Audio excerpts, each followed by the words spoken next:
La veille de l'examen commun, quelqu'un a trafiqué l'eau que je buvais. Ma meilleure amie a réussi à me surpasser et a obtenu la seule place de recrutement anticipée. Mon amie d'enfance m'a consolée en disant, ce n'est pas grave, il y a encore une chance avec le Gaokao. Mais le jour même du Gaokao, j'ai été kidnappée, et mon amie d'enfance a également raté l'examen en tentant de me sauver. Par reconnaissance, j'ai épousé mon amie d'enfance. Des années plus tard, ma meilleure amie, fraîchement diplômée d'une grande école, est venue toute rayonnante assister à mon mariage. Mais j'ai involontairement surpris une conversation entre mon mari et elle. Lucie, c'est grâce à toi si elle a raté ses 2 examens, sinon je n'aurais jamais pu l'épouser. Lucie eut un sourire moqueur. Qui pourrait la supporter, cette fille née de l'ex-femme de mon père? Si je ne l'écrase pas dans la boue, comment ma mère pourrait-elle prendre le dessus sur cette vieille femme? Dans un accès de rage, je les ai tous percutés avec ma voiture, les laissant handicapés, et fus condamné à mort. À mon réveil, j'avais fait un bond dans le passé, retournant à ma dernière année de lycée. Andrew, laisse-moi te remplir ta bouteille d'eau. Comme ça, pendant la pause, tu pourras encore réviser 2 grands problèmes. Lucie se tenait devant moi, la voix tremblante. Sans attendre ma réponse, elle prit la tasse vide posée sur mon bureau. Vincent, mon ami d'enfance, quitta le dernier rang pour venir s'asseoir à côté de moi. Andrew, Lucie est vraiment gentille avec toi. Même en étant éternellement 2e, elle sacrifie ses pauses pour te laisser réviser. On dirait que j'ai profité de Lucie comme si c'était une affaire en or. Les élèves autour ont jeté des regards variés dans notre direction. Quelqu'un murmura, Andrew serait-il en train de harceler la beauté de l'école? Ne sont-ils pas amis d'enfance? Comment se fait-il que la beauté de l'école semble si humble devant elle? C'est justement parce qu'ils ont grandi ensemble qu'elle est plus vulnérable aux manipulations psychologiques. En entendant ces mots, Vincent laissa échapper un léger sourire dans son regard, mais feignit la colère en les réprimandant à haute voix. Taisez-vous tous, Andrew n'est pas ce genre de personne. Après avoir été réduit au silence, Vincent me regarda avec des yeux débordants de tendresse. Andrew, peu importe combien de personnes te méprennent, je serai toujours de ton côté. Espèce de taré. 2. Je n'ai pas prêté attention à Vincent, sans même soulever la paupière. C'était ce jour-là dans ma vie précédente. J'ai bu l'eau que Lucie m'avait servie, puis j'ai été prise de diarrhée jusqu'à m'évanouir de déshydratation, ce qui m'a fait rater l'examen national. Sans moi comme concurrente, Lucie a finalement réussi à passer de la 2e place à la 1re. Le professeur principal me parla avec regret. Je connais tes capacités, mais l'école a ses règles, et elles ne peuvent être modifiées. Tu as manqué l'examen, selon le règlement, la place d'admission directe revient à Lucie, y compris. Le professeur principal connaissait mes origines et savait à quel point je tenais à la récompense liée à la 1re place de cet examen national. Sa voix tremblait, le cœur serré de compassion. Y comprit le privilège d'une exemption totale des frais de scolarité pour les 4 années d'université, tout doit revenir à Lucie. 3. Je suis une orpheline, abandonnée depuis ma plus tendre enfance. C'est grand-mère Vincent qui m'a recueillie. La famille n'était pas riche. Grand-mère et m'avait recueillie pour que je devienne la future épouse de Vincent. Ainsi, il n'aurait pas à dépenser d'argent quand Vincent se marierait. Je faisais la lessive, la cuisine, je nourrissais les poules et les cochons, je m'occupais de toucher les haies. Pourtant, je n'avais jamais le ventre plein ni des vêtements assez chauds. Heureusement, l'éducation obligatoire de 9 ans a été généralisée. Le secrétaire du parti du village est venu avec la police chez la famille, ce qui m'a finalement permis d'aller à l'école. Les frais de scolarité au collège et au lycée étaient gratuits, je n'avais qu'à travailler à temps partiel pendant mon temps libre pour gagner un peu d'argent de poche. Mais les frais universitaires étaient élevés. Ces 3 années d'études acharnées n'avaient qu'un seul but, obtenir la bourse couvrant les frais de scolarité pour les 4 années d'université, offertes lors de cet examen national. La famille ne comptait pas financer mes études supérieures, et encore moins me permettre d'aller à l'université. Ils craignaient qu'après des études universitaires et une ouverture sur le monde, je refuse d'épouser Vincent. C'est pourquoi ils ont tout fait pour me retenir dans cette région montagneuse pauvre et arriérée. 4. Dans ma vie précédente, après avoir raté l'examen d'entrée, je suis retournée à l'école pour récupérer ma tasse et la faire analyser à l'hôpital. Mais impossible de retrouver cette tasse. Accompagnée par mon professeur principal, j'ai demandé à vérifier les caméras de surveillance de la classe. Seulement pour apprendre que le système de surveillance était en panne depuis déjà une semaine. La dernière image de la surveillance montre Vincent frappant un ballon de basket dans la salle de classe, le ballon rebondit et endommage la caméra.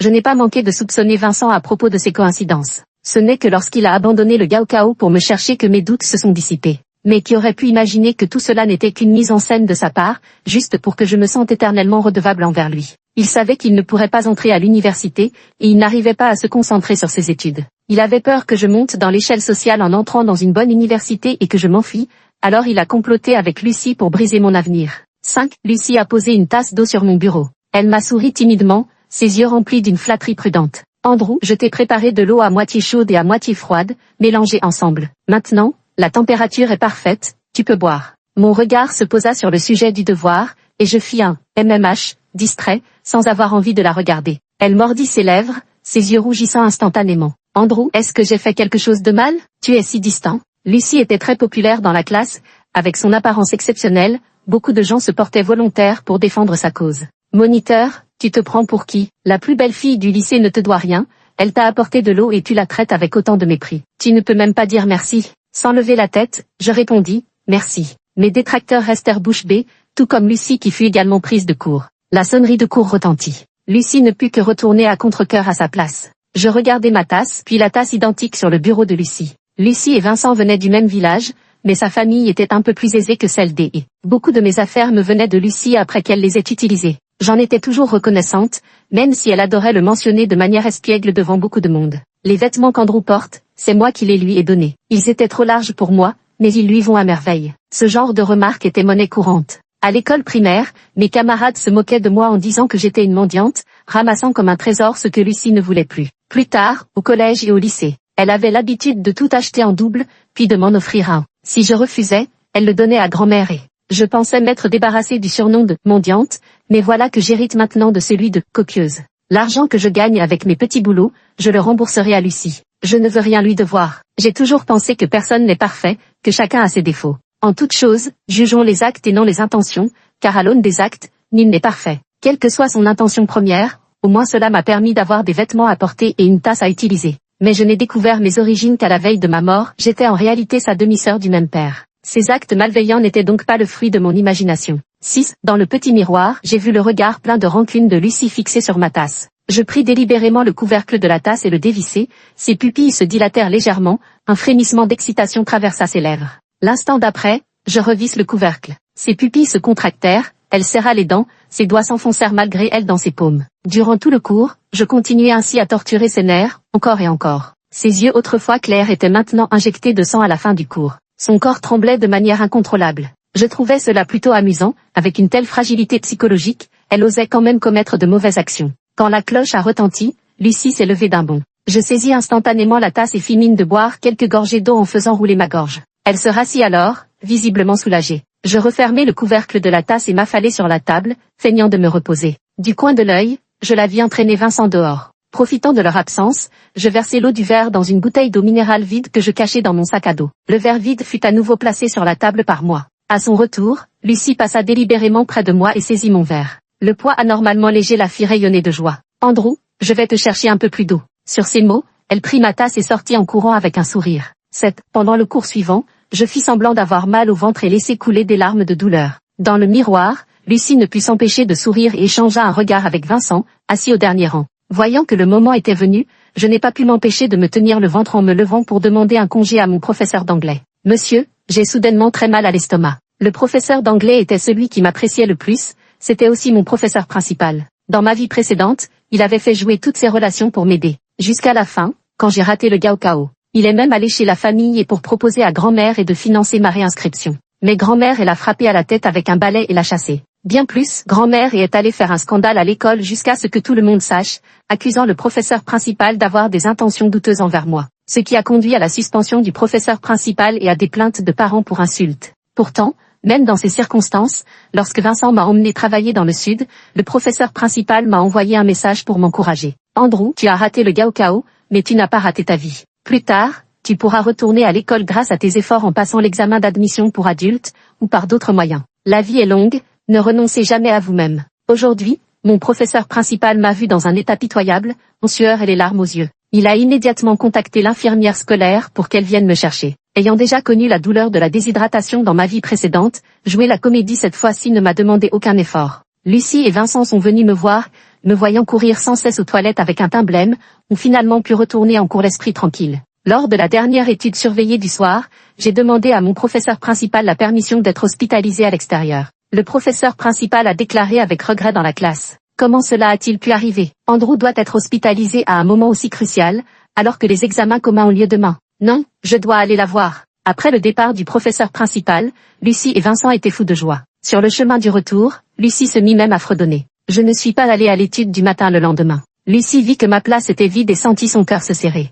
Notre centre d'examen n'était pas dans la même école. Étant malade, le professeur principal inquiet pour moi m'accompagna personnellement jusqu'au centre d'examen. Ce ne fut qu'après l'examen que je retournai à l'école. Lucie me vit et s'empressa de venir vers moi, l'air chagriné. « Andrew, c'est tellement dommage, comment as-tu pu rater l'examen ?» Je souris. « Ce n'est rien, il y a encore le Gaokao. » Elle poussa un soupir et dit avec une feinte satisfaction. Cet examen conjoint concerne la recommandation pour l'université, ainsi que l'exemption totale des frais de scolarité. La sonnerie de cours retentit, elle retourna à sa place et découvrit un mot glissé sous sa tasse. C'était moi qui, mettant le veto, avait limité l'écriture de Vincent pour écrire « Bon appétit, Lucie ». Je versai dans la tasse de Lucie toute l'eau que j'avais remplacée ce jour-là par de l'eau minérale. Elle porta la tasse à ses lèvres et but, un sourire sucré au coin de la bouche. Vite, alors que Vincent passait près de Lucie en portant un ballon de basket, celle-ci rougit et lui cligna des yeux. Vincent, perplexe, se gratta l'arrière de la tête et lui rendit son sourire. Lucie fut alors encore plus convaincue que le mot venait de Vincent. En moins d'une heure de cours, Lucie avait déjà bu toute une tasse d'eau. À la fin du cours, alors qu'elle se levait pour aller trouver Vincent, elle s'effondra soudainement en se tenant le ventre, secouée de spasmes. Se cramponnant à son ventre, elle se releva péniblement et courut vers les toilettes. Elle resta absente pendant 2 cours entiers sans revenir. Le professeur principal a envoyé quelqu'un pour la chercher. Elle a finalement été retrouvée dans le couloir devant les toilettes. Elle était déshydratée et inconsciente, tout comme moi dans ma vie précédente. Vincent fronça les sourcils en regardant Lucie être emportée. Il s'est approché de moi et m'a demandé « Andrew, la situation de Lucie te ressemble tellement, et elle est bien pire que la tienne. » Sa voix n'était pas basse, beaucoup dans la classe l'ont entendu. « Ouais, chef de classe, est-ce que tu l'as transmise à la beauté de l'école? Ne nous contamine pas. Le bac approche, on ne peut pas se permettre d'être malade. Andrew, si tu es malade, va te faire soigner chez toi au lieu de nous retarder. Tout le monde sait que tu es orphelin et que tu es dans la misère. Qui sait si tu n'as pas une maladie contagieuse que tu n'as pas les moyens de soigner. La reine de l'école a probablement été contaminée en étant trop proche de toi. » Les accusations et les insultes fusaient de toutes parts. Je regardais Vincent, mais il ne montrait aucune compassion pour moi. Son humeur s'améliorait à mesure que les voix humiliantes et insultantes à mon égard devenaient plus fortes. Vincent dit toujours qu'il m'aime, que je suis la personne la plus importante de sa vie. Mais son amour me met toujours dans des situations embarrassantes. En voyant le professeur principal entrer à ce moment-là, les camarades de classe s'exclament immédiatement. « Professeur, l'état de Lucie est exactement le même qu'Andrew à l'époque, c'est forcément Andrew qui l'a contaminée. Nous passons tous le concours national, et si elle nous contaminait? Qu'elle quitte l'école, sinon nous allons tous appeler le bureau de l'éducation pour protester. » Vincent adorait me plonger dans des situations où tout le monde me rejetait. À chaque fois, il apparaissait comme un héros tombé du ciel. Se tenir devant moi, me protéger. Mais ces tempêtes, c'est bien lui qui les a provoquées. Je l'ai observé jouer son rôle avec froideur. Et comme prévu, la seconde d'après, il s'est placé devant moi, me tournant le dos. « Qu'est-ce que vous racontez comme bêtise? Andrew n'est pas orphelin, elle a été adoptée par ma famille. Je ne vous permets pas de dire n'importe quoi. Andrew n'a aucune maladie, la dernière fois elle avait juste mangé quelque chose de mauvais, et Lucie a l'air d'avoir le même problème, comme une intoxication alimentaire. » Vincent s'est retourné pour me regarder avec tendresse. « Andrew, tant que je serai là, personne ne pourra te maltraiter. » Les élèves s'apprêtaient à répondre lorsque le professeur principal frappa violemment la table avec son livre. « Avez-vous des preuves? Des preuves qu'Andrew a contaminé Lucie? Peut-on raconter n'importe quoi sans preuve?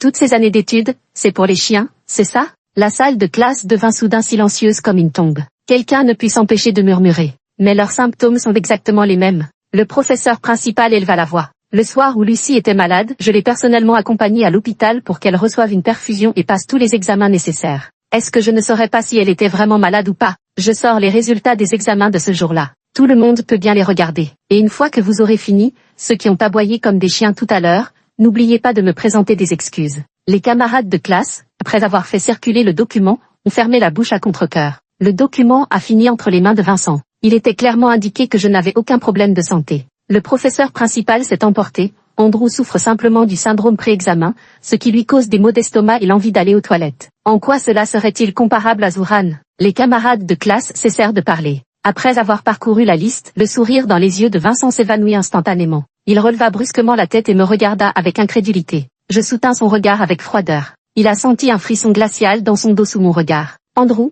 je le dévisageai avec dégoût. « Vincent, va-t'en le plus loin possible, tu me dégoûtes au plus haut point. » Sur ces mots, je retournai à ma place et me plongeai dans mes exercices. Laissez Vincent subir les regards scrutateurs de ses camarades de classe et du professeur principal. Le professeur principal dit avec mécontentement. « Vincent, Andrew est l'espoir de toute l'école. Si elle réussit ses examens, elle pourra encourager tant de futurs élèves. Pourrais-tu arrêter de lui faire perdre son temps? Je t'en supplie, en tant que professeur. Ses notes sont 3 fois plus élevées que les tiennes, plus un tiers. Comment oses-tu? » Le visage de Vincent était livide lorsqu'il regagna son siège en titubant. Toute la journée, son regard me transperça comme une apparition spectrale. Quand ses camarades l'invitèrent à rendre visite à Lucie à l'hôpital, il refusa. 10. Vincent et moi sommes différents. J'ai été admis dans ce lycée grâce à mes résultats, alors que lui, sa famille a payé pour le faire entrer, avant qu'il ne soit transféré dans notre école. Tout le monde connaissait mon statut d'orphelin, mais personne ne s'est jamais moqué de moi. Ils ont même organisé une collecte de fonds pour m'aider à payer mes frais de scolarité et m'ont encouragé à bien étudier. Depuis que Vincent est arrivé, tous les garçons qui s'approchent de moi,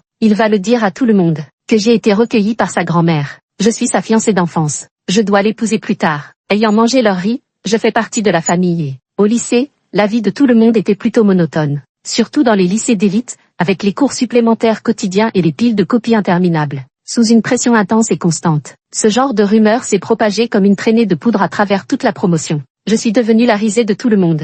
Dès qu'il me voyait, tout le monde commençait à taquiner Vincent. Vincent, ta future épouse est arrivée. Les rires moqueurs me mettaient mal à l'aise, et ma faible estime de soi était piétinée sans relâche. Vincent, en revanche, semblait apprécier ces remarques, surtout avec Lucie qui attisait les flammes. L'opinion que les gens avaient de moi s'est considérablement détériorée. Ils disaient que j'étais jalouse de la beauté de Lucie et que je la maltraitais. Le surnom de « copieuse » est devenu un cauchemar tenace qui a hanté mon adolescence, me suivant comme une ombre. Sortir de ces montagnes et quitter ce petit comté pour étudier ailleurs est devenu ma seule raison de vivre durant tout mon lycée. 11. Lorsque l'école a libéré l'après-midi, Vincent est venu me trouver, utilisant ses tactiques habituelles. À dire vrai, Vincent est plutôt beau garçon. Il connaît ses atouts et sait très bien jouer les victimes devant moi. À chaque fois, je n'ai même pas eu le temps de le plaindre. D'autres filles se sont indignées en son nom. Andrew, grand-mère a préparé le dîner et dit de t'attendre à la maison. J'ai rangé mes livres dans mon sac. Je ne rentre pas. Vincent, je ne rentrerai plus jamais. Une lueur de panique traversa son regard. Qu'est-ce que tu veux dire? Exactement ce que les mots signifient. Je lui tendis un formulaire estampillé du sceau des autorités compétentes. Il indiquait clairement et explicitement la dissolution de la relation adoptive. Vincent, je n'ai plus aucun lien avec la famille, et encore moins avec toi. Si tu continues à prétendre que je suis ta fiancée d'enfance et que je dois t'épouser plus tard, je porterai plainte contre ta grand-mère pour enlèvement et séquestration d'enfants. La famille regarda les mots sur la montre, les lèvres tremblantes. Andrew, comment peux-tu faire ça? Ma grand-mère t'a élevé jusqu'à maintenant. Comment peux-tu être aussi ingrat? Et en plus tu l'accuses faussement. De plus en plus d'élèves curieux s'assemblaient autour d'eux. L'école accorde 1 jour et demi de congé chaque vendredi, et de nombreux élèves d'autres classes viennent souvent attendre leurs amis dans notre salle. Maintenant, la salle de classe et les couloirs alentours sont bondés de spectateurs curieux. La voix de Vincent était si forte qu'ils ont tous entendu. Les voix qui me condamnaient s'élevèrent à nouveau. Vincent n'était pas bon en études, mais excellait dans l'art de manier la rhétorique subtile. Il avait toujours l'art de placer les autres sur le piédestal moral pour les critiquer, puis se positionnait lui-même comme la victime innocente. Je rétorquai froidement, ta grand-mère m'a recueilli uniquement pour économiser la dot de ton futur mariage. Dès l'âge de 4 ans, je me rendais chez toi et j'apprenais déjà à cuisiner en montant sur un tabouret. Je n'avais même pas un vêtement décent à me mettre, en plein hiver, mes pieds étaient gelés et violacés, alors que toi, tu pouvais te réchauffer au feu. Quand est venu l'âge d'aller à l'école, toi tu pouvais y aller, tandis que moi je devais rester à la maison pour couper de l'herbe pour les cochons et nourrir les poules. Le secrétaire du village est venu plusieurs fois, disant que l'éducation était obligatoire et que je devais aller à l'école, mais ta grand-mère a même refusé de m'inscrire à l'état civil, de peur que je ne m'enfuie. Enfin, le secrétaire du village a dit que ta grand-mère n'avait aucun lien d'adoption avec moi et qu'il fallait me placer en orphelinat. Ta grand-mère avait peur que je m'enfuie, c'est pourquoi elle m'a finalement enregistré à l'état civil. Ce n'est que lorsque la police est venue que j'ai pu aller à l'école. En première année de lycée, je n'avais que 16 ans. Vincent, rouge de honte et de colère, s'est soudain mis à me regarder avec férocité en hurlant. Tais-toi, ricanai-je, sans la moindre peur, mais mes yeux rougissaient de plus en plus à mesure que je parlais. Pourquoi me taire? N'as-tu pas dit que j'étais ingrate? N'as-tu pas affirmé que ta grand-mère m'avait élevée? J'avais à peine 14 ans quand ta grand-mère t'a enfermée dans ma chambre au milieu de la nuit. Elle voulait que tu me violes, que tu prennes mon corps pour m'empêcher de fuir et me forcer à t'épouser. Si je ne m'étais pas blessée avec des ciseaux pour te faire peur, toi et ta grand-mère auriez déjà réussi à me détruire. Tu penses simplement que ce genre d'affaires touche à ma réputation, que je suis une fille, que j'ai de la dignité, que je n'oserais pas en parler, c'est pour ça que tu agis avec autant d'impunité, n'est-ce pas, Vincent? Maintenant je n'ai plus de dignité à préserver, je veux juste réussir mon examen d'entrée à l'université et vivre ma vie tranquillement. Tu dis que ta grand-mère m'a élevée, mais est-ce que j'ai utilisé ne serait-ce qu'un yuan de votre argent toutes ces années? Mes frais de scolarité et de subsistance sont entièrement pris en charge, pendant mon temps libre je travaille à petit boulot, et quand je rentre chez toi je dois faire toutes les corvées, même ta grand-mère me prend mon argent. Quelle est donc la faveur que ta famille m'a accordée? Quelle est cette prétendue générosité? Je m'avançais pas à pas, mes mots résonnant avec force. La salle de classe, jusque-là silencieuse, explosa soudain en une volée d'insultes contre Vincent. Tu n'as vraiment pas honte, Vincent, alors que tu n'arrêtes pas de raconter ça partout. Tout le monde croit que tu es en couple avec la chef de classe, mais en réalité, c'est juste toi qui te fais des illusions. Mais c'est carrément de la traite d'êtres humains, ça. La chef de classe a des résultats si brillants, Vincent ferait mieux de regarder à qui il a affaire, ce vulgaire crapaud. Le chef de classe a une vie plus dure qu'un enfant travailleur. Les insultes pleuvaient sur Vincent, une après l'autre. Après tout, ce n'était qu'un lycéen en terminale. C'était précisément l'âge où l'on tient à sa réputation, à sa dignité, et où l'amour-propre est à son comble. Il renversa d'un coup de pied le bureau voisin, hurlant comme pour se défouler, puis se fraya un chemin à travers la foule pour s'enfuir. Le propriétaire du bureau était le délégué sportif. Le délégué attrapa Vincent par le col de sa veste. « T'es malade ou quoi, Vincent? T'as perdu la tête? Pourquoi t'as kické mon bureau? T'as pas ton propre bureau ou quoi ?» Vincent envoya un coup de poing en pleine figure du délégué sportif. « Lâche-moi, connard !» Les deux garçons en vinrent aux mains, bousculant inévitablement les élèves alentour. Les garçons qui en avaient toujours voulu à Vincent en profitèrent pour rejoindre la mêlée. Cela s'est rapidement transformé d'une bagarre entre deux personnes en une rixe générale. La voix douloureuse de Vincent m'atteignit, mais je fis comme si je n'avais rien entendu, rangeant méthodiquement mes affaires. Je passai la porte arrière avec mon sac à dos, pour tomber nez à nez avec notre professeur principal. Il me regarda avec un mélange indéfinissable dans les yeux. Je ne sais pas depuis combien de temps j'écoutais. J'ai ouvert la bouche puis baissé les yeux. Après avoir vécu 2 vies, je ressens toujours de la honte envers ce mentor. Il avait placé de grands espoirs en moi et n'avait ménagé aucun effort pour m'aider durant ces 3 années. Les 9 années d'éducation obligatoire n'ont fait que dispenser mes frais de scolarité. À l'école, il y avait encore les frais de subsistance et les manuels scolaires, en particulier les frais de photocopie des examens dans notre lycée d'élite, qui représentaient une dépense considérable pour moi. Dans ma vie précédente, je croyais que c'était le professeur principal qui avait sollicité à plusieurs reprises le directeur pour me dispenser des frais de subsistance, des manuels et des photocopies. Ce n'est que des années plus tard, lorsque je suis retourné chez moi et ai rencontré un enseignant à la retraite, que j'ai appris la vérité. À l'époque, le directeur n'avait accepté que de m'exonérer des frais de subsistance. Tous les autres frais avaient été secrètement avancés par mon professeur principal. Non content de cela, voyant que je consacrais mon unique jour de congé hebdomadaire à des petits boulots pénibles et physiquement éprouvants, il m'avait proposé de donner des cours payants à son fils en école primaire chez lui. C'est drôle à dire, mais je n'ai compris cette chose qu'une fois adulte. Le professeur principal était un enseignant expérimenté depuis des années, comment aurait-il pu ne pas savoir enseigner à un simple élève de primaire? Il faisait clairement tout son possible pour m'aider. Et pourtant, il prenait encore soin de ma fragile estime de moi d'enfant. Après avoir vécu 2 vies, en croisant son regard, je ne pus retenir une certaine amertume. Il me tapota l'épaule. « Andrew, des montagnes peut s'envoler un phénix doré, et le bois de phénix pousse dans les vallées. Tu vivras certainement la vie dont tu rêves. » Ses yeux étaient légèrement rougis et mon regard balaya les camarades autour de lui. Leur regard trahissait soit de la honte, soit de la culpabilité. Mais il n'y avait aucune trace de moquerie. 12. Cette nuit-là, je dormais profondément dans le dortoir. La surveillante m'a demandé de descendre pour prendre un appel. À l'autre bout du fil, la voix tremblante et pleine de reproches de Vincent. « Andrew, non, ne raccroche pas, j'ai quelque chose à te dire. Tu es au courant, n'est-ce pas? Lucie t'a drogué, mais je n'y suis pour rien, Andrew, tu ne peux pas t'en prendre à moi. » Je réprime mon dégoût. Les complices ne sont-ils pas coupables aussi? Sa voix se brise. « Andrew, j'avais juste peur que tu me quittes, peur qu'après être entré dans une bonne université, après avoir rencontré de nouvelles personnes, tu m'abandonnes. Je ne peux vraiment pas vivre sans toi. » Je ris froidement. « Vincent, je n'ai jamais été avec toi, pourrais-tu arrêter d'être aussi narcissique? » Il a un mouvement de recul. « Tu es encore en colère contre moi, n'est-ce pas? Et puis il y a le Gaokao, Andrew. Les 10 premiers au Gaokao ont aussi leurs frais de scolarité pris en charge. Même si personne ne te finance, je gagnerai de l'argent pour payer tes études. Andrew, je vais te montrer ma détermination à me racheter. » Sans attendre sa réponse, je raccrochai. 13. De retour à l'école, Lucie intercepta Vincent pendant la pause. « Pourquoi n'es-tu pas venu me voir à l'hôpital pendant ces quelques jours ?»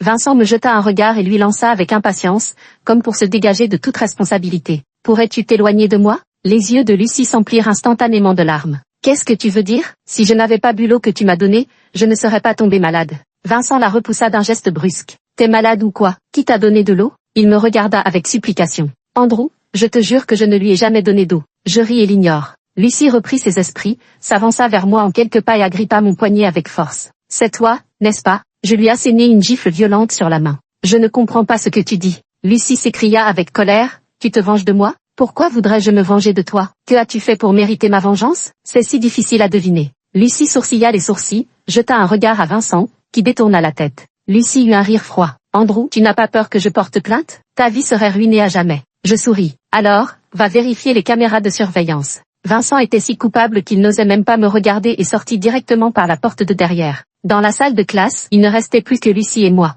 Lucie croisa les bras et me regarda de haut. « Je ne m'en serais jamais douté, Andrew. Toutes ces années, tu as bien su jouer la comédie. Qui aurait cru que la rancune était ton vrai visage? Mais peu importe à quel point tu te venges de moi, cela ne changera rien, tu as quand même raté l'examen national. La première place est à moi, la seule place de recommandation de l'école est à moi, la récompense des frais de scolarité entièrement gratuits pour 4 ans d'université est aussi à moi. En réalité, je n'ai pas du tout besoin de la récompense du concours, mais je sais que c'est ta bouée de sauvetage, alors je ne veux tout simplement pas te la donner. Tu peux attendre de pourrir dans ce trou perdu toute ta vie. Je laissai échapper un rire nonchalant. Vraiment, on verra bien. Lucie releva la tête et émit un ricanement méprisant. Tu fais semblant d'être fort. Les résultats de l'examen communiqué sont tombés pendant l'étude du soir. Le professeur principal a posé la feuille des résultats imprimés sur l'estrade. Il souriait en tenant sa tasse isotherme entre ses mains. Venez tous voir ici. Lucie était assise à sa place, l'air satisfait, et me regardait fixement sans bouger, le défi dans les yeux. Je bus une gorgée d'eau et restai immobile à mon tour, laissant les autres élèves se presser autour de l'estrade pour consulter les résultats.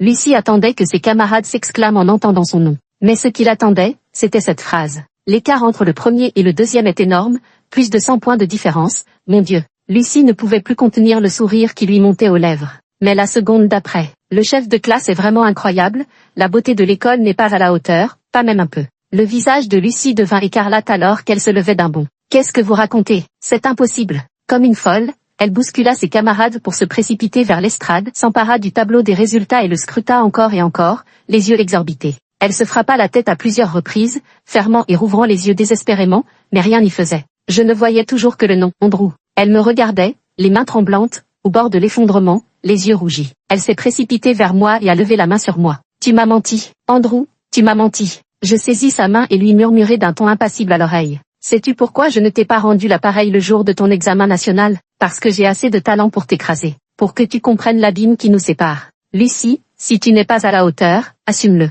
Je me dégageai de son étreinte, et elle s'effondra au sol en sanglots. Tout comme moi dans ma vie précédente. Dans cette vie-là, à mon réveil après avoir raté l'examen d'entrée, mon monde s'était écroulé. Je ne voyais plus que ténèbres autour de moi. Heureusement, il y avait encore le Gaokao. Mais après avoir raté le Gaokao, je n'avais plus qu'une envie, mourir. Plus tard, Vincent et moi sommes partis travailler dans le sud, et j'ai continué à étudier par moi-même tout en gagnant ma vie. Les sujets d'examen que j'avais ratés cette année-là, ceux du Gaokao. Pendant de nombreuses années qui suivirent, je pus le réciter à l'envers. Car c'était la vie que j'avais manquée. 14. Vincent, de retour de son entraînement sportif, resta silencieux pendant quelques secondes après avoir appris que j'étais première au concours national. Il ne s'effondra pas émotionnellement comme Lucie, ne cria pas et ne fit pas de scène. Mais j'ai eu la visite d'un intrus inattendu. Le père de Lucie. Dans le bureau du directeur, cet homme m'a souri. Il possédait un grand supermarché en ville, et sa maison natale n'était qu'à quelques pas de celle des. Je l'avais appelé Brian pendant 18 ans. Il m'a regardé subir les mauvais traitements de la famille, jusqu'à frôler le statut de sans-papier,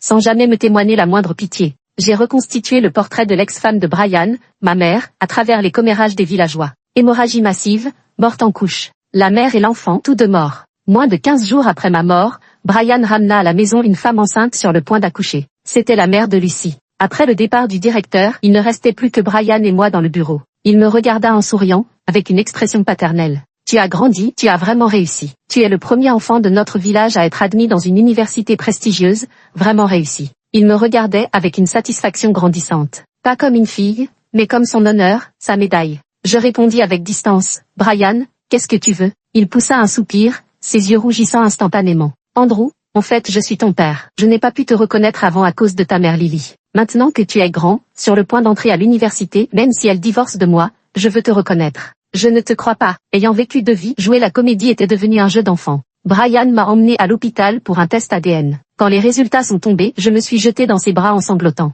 Papa, tu ne peux pas savoir à quel point, enfant, je regardais tu chérissais Lucie en souhaitant secrètement que tu sois mon père. Je n'aurais jamais imaginé que tu l'étais vraiment. Brian m'a ramené dans la petite villa qu'il avait fait construire à la campagne. Lucie ne put plus se contenir en me voyant et se rua sur moi dans un accès de folie, me poussant violemment. Je me laissai tomber au sol, versant des larmes en silence. Brian, fou de rage, gifla Lucie avec force. C'est ta sœur aînée, comment oses-tu? Va dans ta chambre immédiatement. Lucie s'en alla en pleurant tandis que Lily, à côté, serrait les dents à s'en briser les dents. Grâce à Brian, j'ai réussi à faire transférer mon dossier familial hors du registre des grand-mère et refusait catégoriquement d'accepter au départ. Brian a ouvert un supermarché et a engagé quelques voyous pour protéger le magasin. Vincent s'est fait tabasser plusieurs fois sur le chemin du retour, un sac en toile de jute sur la tête, le visage tuméfié et couvert de bleu. La pire fois, ils lui ont cassé la jambe. La grand-mère hurlait comme une possédée, ce qui l'a finalement poussé à sortir mon livret de famille. J'ai réussi à faire transférer mon domicile hors de la famille et, ce qui me paraissait aussi difficile que de gravir le ciel était un jeu d'enfant pour Brian.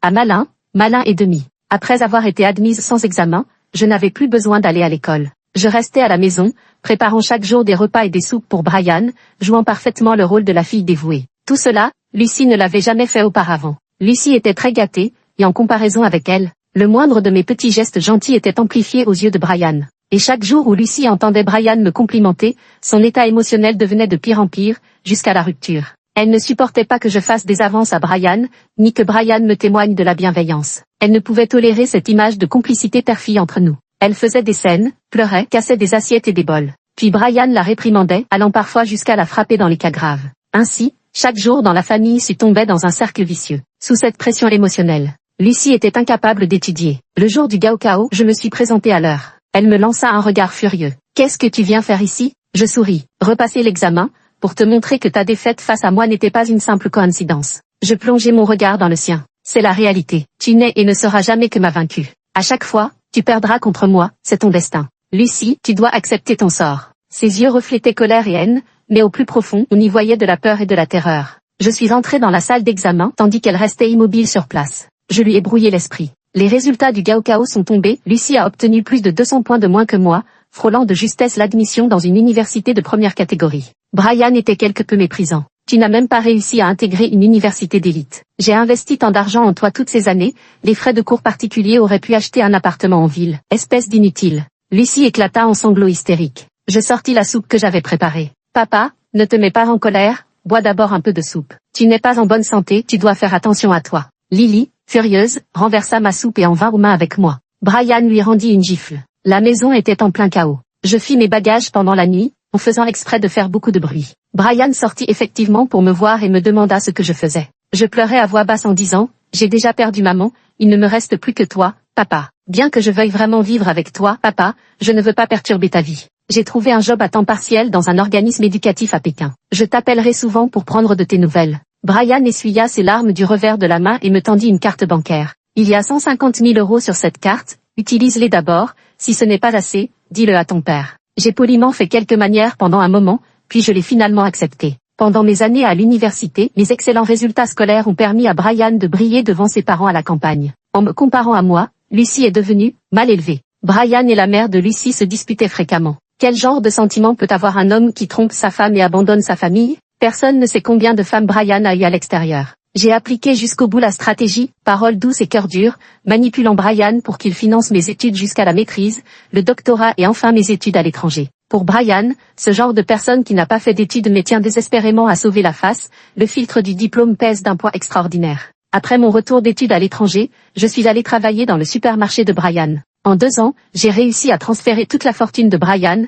réduisant le supermarché à une coquille vide. Et j'ai quitté cet endroit. Mon dossier de résidence avait déjà été transféré avec celui de l'université lorsque j'étais étudiante. La mère de Lucie a divorcé de Brian, ce qui l'a rendu presque fou. Des années de débauche et d'alcool avaient ruiné sa santé. Il a contracté une maladie incurable et m'a appelé d'innombrables fois. J'ai accepté à contre-cœur son appel juste avant de changer de carte SIM. Il m'a demandé de payer ses frais médicaux, en me suppliant de le sauver. Je me suis contentée de sourire et de dire, « Brian, ma mère est morte il y a 18 ans, toi tu as vécu 18 ans de trop. Dépêche-toi d'aller la rejoindre. Je ne te donnerai pas un centime tant que tu es en vie, mais pour tes funérailles, tu auras tout l'argent qu'il te faudra. » Je raccrochai avant qu'il ne puisse me maudire. Il n'a pas survécu à l'hiver. Le jour de sa mort, je suis revenue dans cette ville que j'avais tant détestée. Pour les funérailles de Brian, j'ai inscrit le nom de ma mère. Les musiciens, chanteurs et moines récitateurs que j'avais fait venir étaient aussi pour ma mère. J'ai également refait la tombe de ma mère. Les invités présents en sont restés bouche bée. Mais personne n'osa rien dire. Sur la scène, la pièce était jouée à merveille,